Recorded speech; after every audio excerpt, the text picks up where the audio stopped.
Mengantar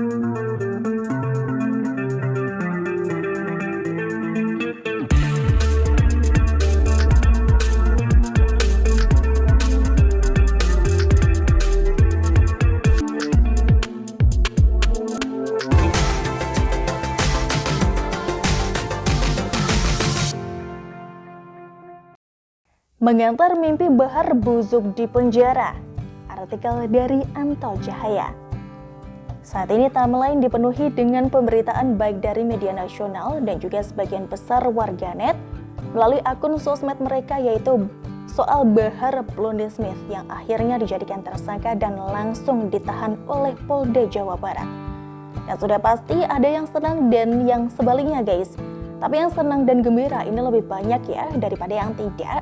Mereka yang tidak senang atau tidak setuju Bahar dijadikan tersangka, ya siapa lagi kalau bukan kelompok oposisi dan simpatisannya yang sudah tertutup akal sehatnya. Kelakuan Bahar Blonde Smith yang buruk dan super noise sejak yang bersangkutan keluar dari penjara dengan dakwah yang unfaedah dan cenderung sampah. Tapi bagi para pemujanya ini tidak masalah, guys. Mereka lupa yang waras dan sehat ini jauh lebih banyak daripada yang sudah tertutup nuraninya. Seperti yang sudah kita ketahui bersama, setelah sebelumnya adegan drama demi drama anggota kepolisian Polda Jawa Barat juga aparat TNI beberapa waktu yang telah lalu menguras gemas rakyat, di mana Bahar Smith yang terlihat diistimewakan mendapat kritikan keras oleh seluruh elemen masyarakat, dan akhirnya Polda Jawa Barat mengambil sikap. Bahar Smith dijadikan tersangka dan langsung ditahan. Wajar jika rakyat bersikap dan tampak tidak sabar, sebab sikap Bahar sudah sangat keterlaluan di luar batas kemanusiaan. Dan sekarang sudah seharusnya demikian, guys. Unsur pidana secara umum dapat dibaca oleh masyarakat awam sekalipun. Spesies jenis Bahar Smith ini sangat berbahaya bagi generasi di masa yang akan datang. Dan sudah seharusnya para aparat belajar dari pengalaman masa silam. Tumbuh kembangnya kelompok Islam konservatif yang didalangi oleh ex-FPI pimpinan Rizik semestinya menjadi pelajaran ya. Dulu terlalu lunak, aparat seperti tidak memiliki wibawa. Sudah seharusnya mulai sekarang cabut habis orang atau kelompok-kelompok yang terindikasi radikalis. Faktanya toh kelompok-kelompok macam itu tidak ada manfaatnya bagi rakyat. Justru sebaliknya, negeri ini direpotkan dengan segala tindakan mereka. Dan tidak hanya direpotkan dari sisi keamanan, yang mana miliaran uang negara hangus sia-sia karena ulah mereka. Tapi yang paling utama adalah kedamaian masyarakat Indonesia yang tidak ternilai harganya. Coba bayangkan kalau uang-uang itu untuk membangun Indonesia sudah pasti jadi barang atau bangunan dan bermanfaat bagi jutaan rakyat Indonesia. Hanya saja yang membuat geli, ini ada tokoh-tokoh nasional yang nampak bodoh membela mereka atas nama demokrasi, atas nama melindungi, atas nama merangkul sesama anak bangsa, dan lain sebagainya. Menurut saya, guys, mereka yang membela dan tidak rela ini hanyalah tokoh-tokoh yang memanfaatkan demi kepentingan saja. Para musang berbulu domba, padahal kelompok jenis mereka itu tidak banyak diminati umat.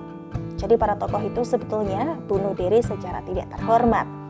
Siapapun tokoh yang membela dengan alasan pembenaran akan ditandai oleh rakyat mayoritas yang berbasis nasionalis dan tidak suka agama dijadikan topeng meraih kekuasaan.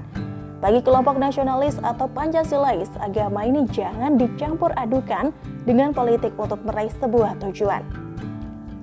Contoh tokoh-tokoh yang lahir atas nama agama seperti Anies Baswedan yang dekat dengan ex-FPI dan gerombolannya itu, dan kini harus menghadapi sebuah fakta, dosa masa lalu yang tidak dapat hilang begitu saja, guys.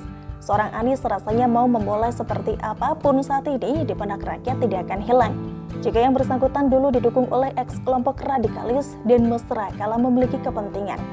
Itu sudah menjadi cacat permanen ya sampai kapanpun, dan sudah pasti para bohir dan pendukungnya dibuat pusing 7 keliling. Seperti falsafah Jawa yang masih sangat relevan sampai saat ini, Anies ngunduh wahing pakerti, yang artinya Anies memanen apa yang telah ia pernah tanam. Sudah menjadi takdir Tuhan, ia bakal tidak jadi apa-apa setelah lengser nanti. Parpol pengusung bakal ketakutan sendiri atas hukuman sosial mayoritas rakyat Indonesia. Dulu silau demi kekuasaan merebut Balai Kota DKI Jakarta dengan cara tidak fair play, menggunakan agama, ayat dan mayat sebagai tunggangannya, melalui tangan-tangan kelompok ex-FPI dan turunannya dengan cara yang terbilang sadis dan kejam. melalui unsur intimidasi secara psikologis secara massal. Oke guys, kita kembali ke soal Bahar Blondie Smith ya yang sedang tenar saat ini. Kita dulu pasti ingat ya saat tahun 2018 ketika yang bersangkutan menghina kepala negara dengan sebutan banci dan sampai mengatakan buka celana dan menstruasi segala ketika berceramah di Lampung dulu guys. Dan saat yang bersangkutan diminta untuk meminta maaf, ia pun menolak bahkan mengatakan lebih baik busuk di penjara daripada minta maaf. Well, perkataan atau keinginan Bahar Smith itu seolah doa yang tertunda ya. You are what you think. Anda adalah apa yang Anda pikirkan. Maka saat ini Bahar Blondie Smith sepertinya hendak menuntaskan mimpi besarnya tersebut, yaitu benar-benar membusuk di penjara guys. Padahal yang bersangkutan baru saja keluar dari penjara beberapa waktu yang telah lalu ya, atas kasus penganiayaan dan kini kembali masuk melalui kasus ujaran kebencian. Ini sepertinya akan menjadi cerita panjang dan sisa umurnya akan dihabiskan di dalam penjara seperti keinginannya kala itu guys. Mungkin Anda bertanya mengapa Bahar terlihat gahar? Seakan tidak takut dengan siapapun. Bahar Smith ini didukung oleh tokoh-tokoh oposan dan juga mereka yang anti terhadap Jokowi. Pasti Anda semua tahu siapa saja tokoh yang anti Jokowi. Mereka bisa datang dari pengusaha kakap yang bermasalah dengan pemerintah, politisi, pengamat, mantan pejabat dan masyarakat awam, dan dengan mudah dapat kita petakan. Bahar ini hanyalah orang yang dimanfaatkan saja guys. Ia sebagai wayang. Kemampuan berpikirnya di bawah rata-rata hanya karena yang bersangkutan punya nama saja dan mengaku keturunan Nabi pula. Sehingga ia pun diplot menjadi wakil bagi para pembenci Jokowi di atas panggung dengan balutan dakwah. Bagi Bahar Smith, senang-senang saja ya, karena memang yang bersangkutan cinta sanjungan dan gila akan kehormatan, meski ia tahu resikonya sebagai tumbal kebodohan segelintir umat. Nah, cara yang dipilih Bahar ini memiliki resiko yang besar guys, tapi memang kemampuannya memang melalui jalan ujaran kebencian itu. Karena melalui jalan intelijensia, ia sadar tidak memiliki kemampuan itu. So, cara Bahar ini tidak ada bedanya dengan Rizik yang konon gurunya tersebut guys. Maka tidak heran jika mereka ini kerap keluar masuk penjara ya, bukan sebagai tahanan politik yang tentu jauh lebih keren statusnya, tapi mereka menyandang gelar residivis yang akan melekat hingga ajal menjemputnya kelak. Orang-orang seperti mereka ini saat berdakwah akan berusaha bicara tentang NKRI, nasionalisme, cinta Indonesia, keadilan, ini perjuangan untuk umat dan seputar itu sebagai tamengnya. Padahal isi ceramahnya ini zampah penuh gibah dan juga timbulkan masalah ya.